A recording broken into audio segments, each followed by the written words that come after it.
So my brother Griffin and his friend are in town this weekend and they're staying with us. And my partner's friend actually stayed with us last night. So that means I get to play host this weekend. And I'm gonna be honest, I love being the host. Probably the Cancerian energy in me, but I just want everyone to come to my home so I can make them food and just help them feel comfortable. It's just my favorite thing. So I'm really excited. I'm just trying to think of what I should make. I made zucchini brownies last night, and I think I'm gonna start some pizza dough for tonight because I think people are coming over for a bonfire, so that seems like something that would go around to a lot of people easily. And then for the morning, I'm thinking I'm gonna do bagels. We ended up having so much fun that night. Griffin and Andrew came, my sister and her friends came over, and my best friend Miranda came over. That's a pretty good photo. Like I thought. I made pizza for everyone, and yeah, it was all just great vibes.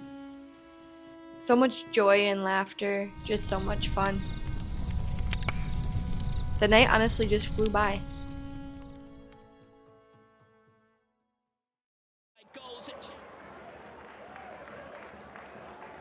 Brian. Good football this in the build-up from Wrexham. Opens up to Thompson's effort was awkward enough, but you'd have expected the goalkeeper really to have... Hey. Hey.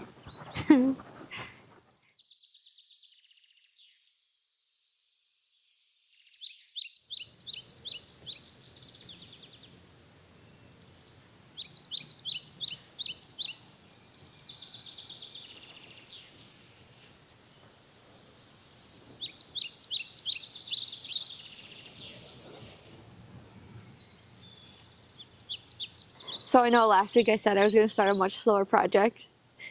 I think I'm going to start a much slower project next. And I started this 3 days ago and I'm already on the ribbing. I don't know how we got here. I mean, I cast it on like 218 stitches, I think, so. Oh, I'm embarrassed for myself. I have no idea. Okay, I promise. Next project, I will take my time on it.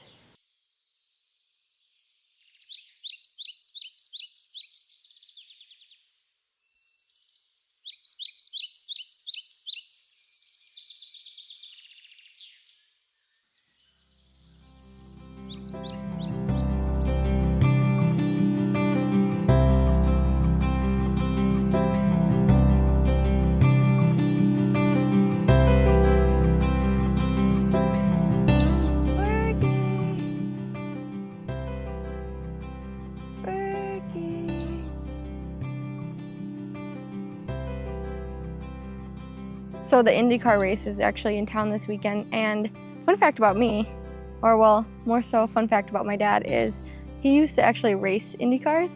So I spent my infant and toddler years going around tracks, doing the race car thing. But anyways, yeah, the race is this weekend, and my family and I are going to the race and going to quali, so that should be fun. Strategy, and will they have to wad it all up and throw it out the window early on if we get cautions early? I've reflected a lot on these past few years of life and noticed how much time I've spent worrying about being on track with life. And recently, I've embodied the realization that our souls came here with the desire to have the most experiences possible. And watching these cars round turn 1, it hit me. If we're too afraid to move through life in new ways, we just repeat that circle over and over again. And our souls want more than an oval track. We want to be surprised at every turn. And with that excitement, tapping into love and joy without criticism for the pace at which life is moving. And that is exactly what's best for our soul's expansion. And the more we let go of how fast things are moving, the greater our ability to surrender, the more fluidly you move through those life experiences.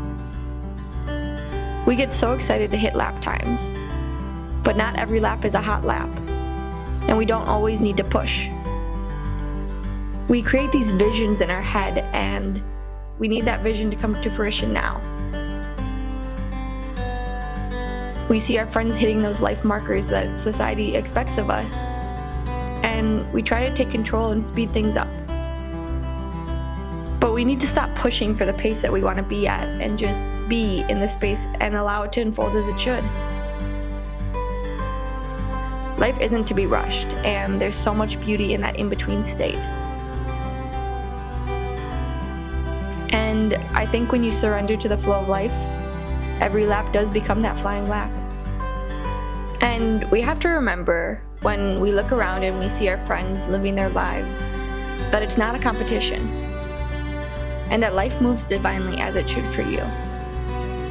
And as I say that life is not a competition, well...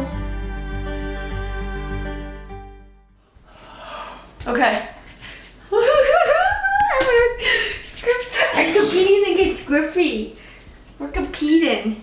So Griffin's passion is coffee. And I made coffee for my partner's friend the other day, and he said it was a great cup of coffee, which I'm certain he simply said to be kind. But it did spark an idea in my head that it would be fun to compete against my brother to see who would make a better cup of coffee. I don't know. What setting are you grinding it at? And then I found out that his friend Andrew, he actually judges coffee. So there couldn't be a more perfect scenario, and I had to challenge him to a cup off. Are we contesting?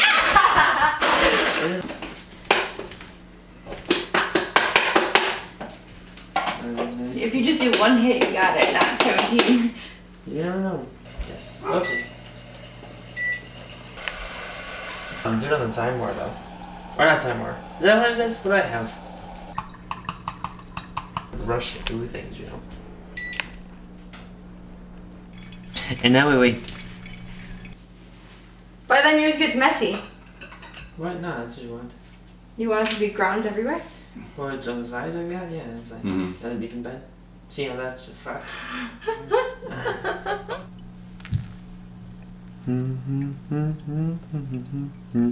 Oopsie. When I die, Minnesota, Minnesota. You put in a whole 250 right away?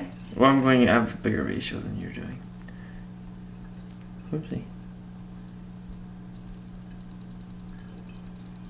Because it's really coarse, so I was trying to get it moving. Yeah, it's Both good. sides. That's a good distribution. You can see the measures. Fact, like that.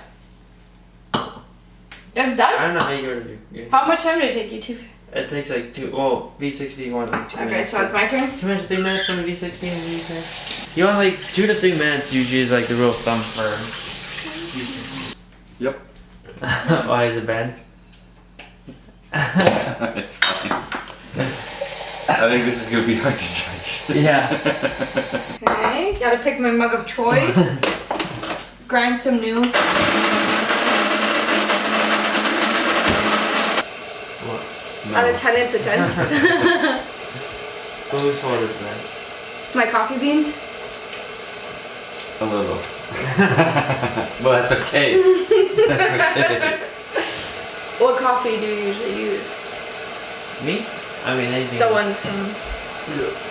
Anything. I don't know. He gets really fancy stuff. Yeah. Really, I get things from all from over all over the Europe. world. Yeah. All over Europe. And Japan. Some of the best roasters in the world.